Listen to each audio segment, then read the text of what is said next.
তো এটা হোমিওপ্যাথিতে খুব ভালো ট্রিটমেন্ট হয়। আর হোমিওপ্যাথি যেহেতু ন্যাচারাল জিনিস থেকেই ম্যাক্সিমাম মেডিসিন তৈরি হয়, এটা দীর্ঘদিন নিলেও বডির কোনো ক্ষতি হয় না। আর একটা সময় 6 মাস ট্রিটমেন্ট নিলে যদি ঠিক হয়ে যায়, তো দেখা যাচ্ছে যে পরবর্তীতে আর 2-4 বছর 5 বছর কোনো ট্রিটমেন্ট লাগে না। সেক্সুয়াল বিষয়টা মূলত ব্রেনের একটা কাজ, ব্রেনের সিগন্যালের ব্যাপার।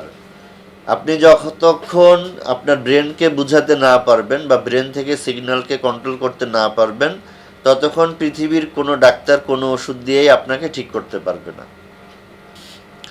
আপনার ব্রেনকে বলবেন যে থামায় দাও, আর সে থামায় দিতে দিতে যদি 10 সেকেন্ড সময় নেয়, তাহলে কিন্তু এই 10 সেকেন্ড আর আপনি টিকতে পারবেন না। ব্রেনকে বলার সাথে সাথে ওই 1 সেকেন্ডের মধ্যেই এটাকে কন্ট্রোল করতে হবে। এই জন্য ব্রেনের শক্তিটা খুব জরুরি একটা বিষয়।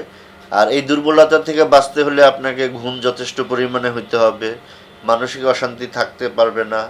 আর দুনিয়াদারিতে যত অশান্তি বা যত কাজের প্রেশার যত কিছুই থাকুক, আপনি যখন আপনার ওয়াইফের কাছে যাবেন, অন্তত ওই সময়টুকুর মধ্যে দুনিয়াদারির আর কোনো চিন্তা আপনার মাথায় আসতে পারবে না।